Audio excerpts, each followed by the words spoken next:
Hello and a very warm welcome. I am Ruchi Sharma. So Sahil, Bitcoin Ordinals has climbed its way up to the second position in top NFT sales, surpassing Solana and Polygon NFTs. Can Bitcoin NFTs threaten the dominance of Ethereum NFTs and capture the top position in terms of highest NFT sales and trading volume?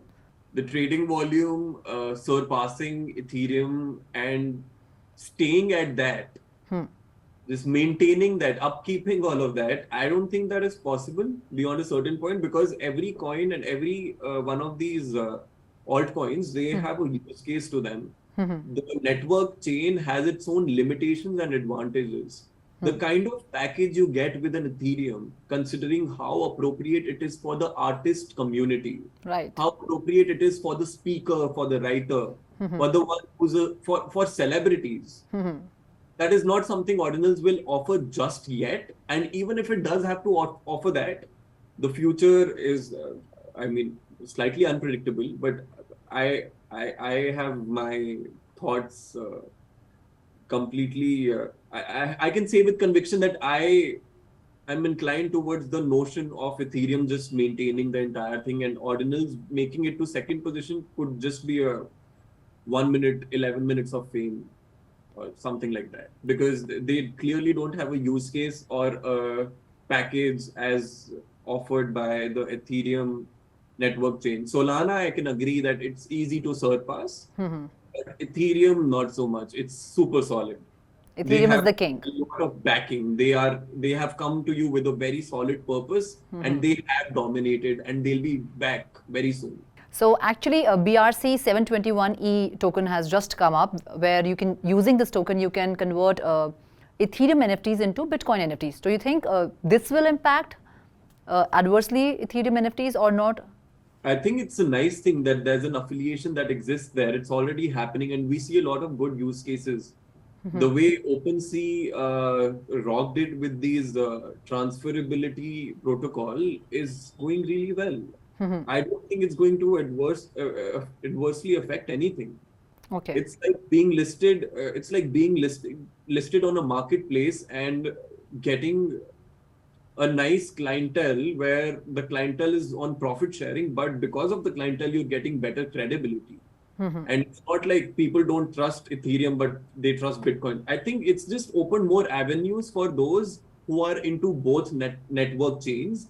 And it is clearly not limiting in any way whatsoever. BRC20 is going really solid. I don't see any harm. So with this new, new token that provides transferability from Ethereum NFTs into Bitcoin NFTs, Bitcoin will not bite into Ethereum's share. You are saying they both will have their own shares. You're saying, right?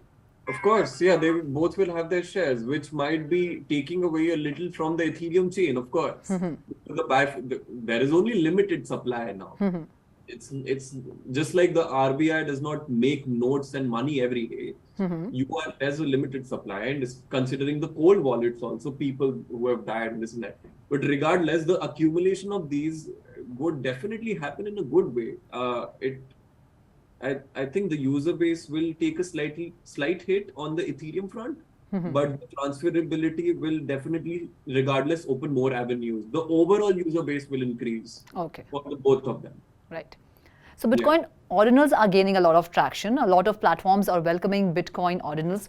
According to you, what is the reason behind this sudden but sharp rise, and what are its disadvantages? Like, critics are mentioning that Bitcoin Ordinals take up too much block space, they cause network congestion, and don't pay royalties either. Correct. There's also some other things, like there's gas fee. If we speak about the gas fees are high. The gas fees, it's really high. It's higher than a lot of other network chains combined. So I think it was $27 last when I read. Depending upon the transaction also, it might be proportional in some cases. Right. Which is not a very nice thing, which is not a very welcoming and approachable thing. But again, there are some use cases in which it could be utilized in a very optimum way. I am not against it. I am not for it. I don't have very hard reserved thoughts about this one, but I would say no harm, no foul. It is what it is. Let's see what they have to offer. We'll have to wait and watch.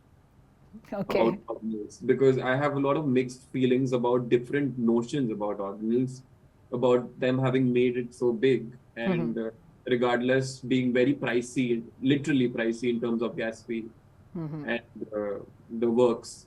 So that's what I'd say about it. That's all I would say about it, rather. Okay. So talking about regulations now, Coinbase filed a lawsuit against SEC asking for clarity in regulation. What regulations do you think are needed in the NFT sector, especially in India? That is completely linked to economics as a whole, and law as a whole, and technology as a whole, and then the Venn diagram of all three of these. I think the respective authorities will have to sit down and see what's working out in whose favor. There is something to give, something to take. I cannot pinpoint the particular specific things that SEC could go for. However, appreciate Coinbase having gone ahead to make the lawsuit, because I believe that that lawsuit will ignite a lot of conversations, a lot of discussion. I'm sure it might get heated up. It might not be the perfect way of going about it. But this is one way to address a lot of notions that were not being addressed so far. I would just largely tell you that on three grounds: economics, legality, and technology have to come together, and the people who, in all honesty, mean well for these three subjects and grounds, those who really want to bring about a change with an open mind, come forward and do something about it. There is a lot of scope then. And again, kudos to Coinbase for having made that lawsuit, because we were just talking about this the other day. I think it will ignite a lot of conversations, and this is not going to be just a simple dialogue. There will be other institutions that will get in the way. So there are questions that are unanswered, which will be answered now, depending upon how it escalates. So lastly, what future do you see for NFTs, and which segment of NFTs will gain the most attraction in the coming future, according to you? I think NFTs are going to be completely 180 within the next 3 years from now. Okay. It won't just be a piece of art. It won't be some photography or some canvas put down on some Rarible or OpenSea, or even the local indie platforms, which are quite nice. I think NFTs have a very deeper use case, which it still has to show its true colors upon. I'm talking about the bigger picture of booking airline tickets. I'm talking about reserving your vote, not for the politics of the country, not the political vote. I'm talking about the privatized polls that people have happening. I visualize NFTs being the one and only tool and medium which will grant you that one space, that one block, that one seat, which will get it done. Because once bought, it is in your name. It is a non-fungible token. Right. It has for a price. It's not an invite basis. You bought it for a price, for some amount of money. It can also be transferred. I imagine concert tickets. I imagine the bigger things happening this way. It's got its own future, because it's as good as for the lack of a better term, I wouldn't call it legal tender, but I call it it's a great promise to it's a great way of promise to make a contract.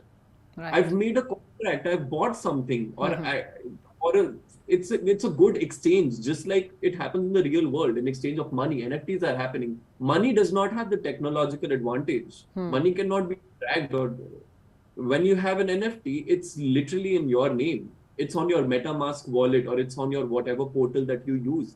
It is in your name. So a lot can be done with that. I definitely look forward to a lot of reservations happening through it. I imagine lot of VIP events or occasions happening, a lot of launches in the entertainment sector, of course, in the travel, transport sector. Definitely, the Delhi Metro, for that matter, could be using NFTs as an optional feature. It cannot be made mandatory, because we cannot forget about the people who don't still have the means to use it. with completely doing justice to those people. NFT could just be an added medium. So there is hedonism, the want, and there's utilitarianism, the needs. Like just like that of a Coca-Cola or water bottle. You don't need a bottle of Coca-Cola, but you definitely need a bottle of water to drink water. So that's the wants versus needs. I think even in the utilitarianistic sector, NFTs are going to do wonders. Right now, it's only shining in hedonism, where you buy art that you don't need, maybe. You can survive just as well without it. But that's what I think. That's the vision I have for NFTs. I think there are a lot of creators around that shape the way NFTs work. And especially in India, we are one of the biggest economies. We have a lot of population, a lot of good things to be proud of. We've got a flourishing, booming tech sector. We have the means, the brains, the technology to do things. And I am very sure that it's going to come around within the next 3 years. Right.